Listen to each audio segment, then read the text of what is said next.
तकबीर की मिसाल है सैयदा, आयत मुवद्दत की मिसाल है सैयदा, आयत जन्नत की मिसाल है सैयदा, आयत शुक्र की मिसाल है सैयदा, आयत सदाकत की मिसाल है सैयदा। मुबाइले में मरकजी हैसियत रखती है, रसूल की बेटी है, अली की ज़ौजा है, हसनैन की माँ है।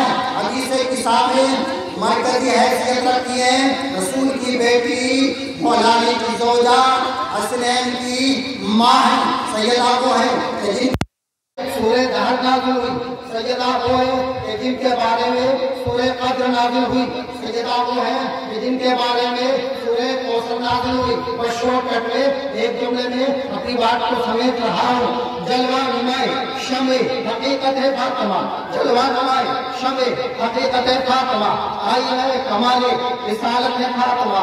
हसनैन माँ के कदमों में रहते थे इसलिए, हसनैन माँ के कदमों में रहते थे इसलिए जन्नत के सरदारों की जन्नत फातिमा। मैं मानता हूँ बेशक नबी नहीं है वो, मैं मानता हूँ बेशक नबी नहीं है वो, लेकिन शरीके कारे रिसालत है फातिमा। नवाजा फातिमा के घर को रब ने कितनी अजमत से, नवाजा फातिमा के घर को रब ने कितनी अजमत से, तहारत से, विलायत से, इमामत से, खिलाफत से मिलने आती थी जब फातिमा शान करामत से खड़े हो जाते मोहम्मद मुस्तफा शान रिसालत से।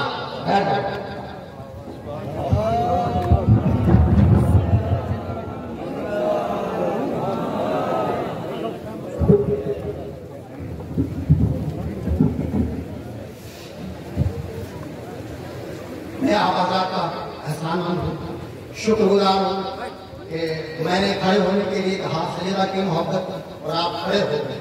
इंशाअल्लाह पूरी जिंदगी के लिए आशा में जो है चंद्र का ऐसे चमकेगा जैसे सितारों के दरमियान में चांद चमकता है। सामीन मोहतरम, जब मैं सैयदा की फजीलत पढ़ता हूँ तो अंदर से मेरा दिल रोता है, इसलिए कि अगर फजीलत ज्यादा है तो जुल्म भी उनके ऊपर ज्यादा है, फजीलत ज्यादा तो जुल्म भी ज्यादा। अज़ीज़ाने मिल्लत इस्लामिया लिखे हुए शेख, मैं सैयद नहीं हूँ, मैं गैर सैयद हूँ, इसलिए अदबन एहतरामन जुमले करूँगा। अब आप अंदाजा लगाए कि सैयदा बहुत बड़ी मजलूमा है, इतनी बड़ी मजलूमा है, इतनी बड़ी मजलूमा है कि जब जिंदगी में थी तो दरवाजा तोड़ा गया और विसाल के बाद उनके कब्र को तोड़ा गया। जिंदगी में थी तो दरवाजा तोड़ा गया, विसाल के बाद उनके कब्र को तोड़ा गया।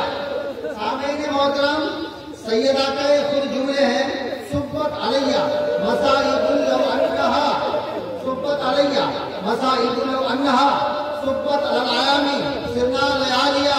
ए बाबा, अगर जितने जुल्म और सितम, मुसीबतें, परेशानियां मेरे ऊपर गुजरी हैं, अगर दिनों के ऊपर गुजरती तो दिन भी तारीख रात हो जाते। ये खुद सैयदा का बयान है। अज़ीज़ाने मोहतरम, जब मैं मसाइल पढ़ता हूँ तो एक अजीब सी हालत होती है। जुल्म सैयदा पर भी हुआ, इसलिए दरवाजा सैयदा का जलाया गया, दरवाजा माँ का भी जलाया गया, दरवाजा बेटी का भी जलाया गया, सैयदा का दरवाजा मदीने में जलाया गया और ज़ैनब का दरवाजा करबला में जलाया गया। सैयदा को यहाँ कोड़े लगे, मदीने में पूरे रसूल में गुंबद खज़रा के पास ताज़ियानों से मारा गया और बेटियों को करबला के मैदान में ताज़ियों से मारा गया। सामईन मोहतरम,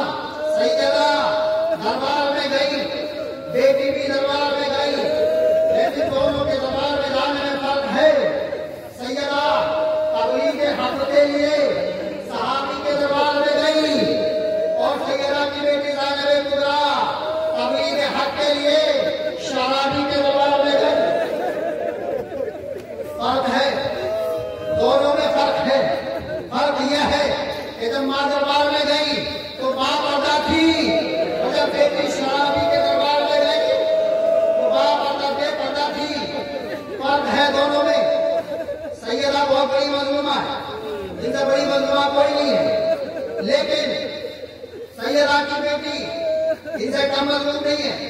सैयदा जब दरबार में गई तो हाथ खुले हुए थे, लेकिन जब बेटी शराबी के दरबार में गई तो हाथ खड़े हुए थे। सैयदा दरबार में गई तो उनके साथ औरतों का हुजूम था, और जब बेटी यजीद के दरबार में गई तो तमाशाइयों का हुजूम था। सामईन मोहतरम, यहाँ भी अहले बैत के ऊपर जुल्म हुआ, वहां भी अहले बैत के ऊपर जुल्म हुआ। जब सैयदा का दरवाजा आग जला के गिराया गया, तारीख बताती है कि सैयदा दर और दीवार के दरमियान में आ गई। जलता हुआ दरवाजा सैयदा के पैर पर गिरा। दरवाजा गिरने की वजह से सैयदा की 4 पसलियां टूट गई। कितनी टूट गई? 4 पसलियां टूट गई। और जो हड्डी के माहिरीन डॉक्टर बहुत स्पेशलिस्ट है, वो बताते हैं अगर हाथ की हड्डी टूट जाए तो जब हिलेगी तभी दर्द होगा, टांग की टूट जाए तो जब हिलेगी तभी दर्द होगा। लेकिन पसलियां ऐसी चीज है कि जब सांस लो तभी दर्द होता है। अब आप एहसास करो कि सैयदा जितने दिन बाकी रही, सांस लेती थी तो तकलीफ होती थी, सांस बाहर निकालती थी तब भी तकलीफ होती थी। तो जालिमों ने सैयदा को कितना सताया है। अज़ीज़ाने मिल्लत इस्लामिया, जब सैयदा ने खुतबा दिया तो वहां सहाबी मौजूद थे, लेकिन जब ज़ैनब कुबरा ने दिया तो शराबी मौजूद थे। और सिर्फ इतना ही नहीं,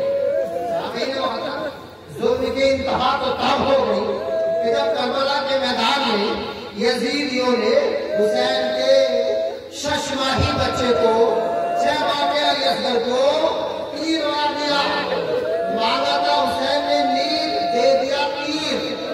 इस बच्चे को यह भी नहीं पता कि तीर खा के मुस्कुराना है या रोना है, उसको तीर मार दिया। जख्मी जिगर खबीसों ने तोड़ा हुसैन का, जख्मी जिगर खबीसों ने तोड़ा हुसैन का। अरे बच्चा भी शीर खार न छोड़ा हुसैन का, बच्चा भी शीर खार न छोड़ा हुसैन का। और इससे बड़ी जुल्म की इंतहा तब हो गई जब 4 साल की बच्ची सकीना, औरतों के लोग दुश्मन भी रहम करता है, और वो भी बच्ची 4 साल की बच्ची।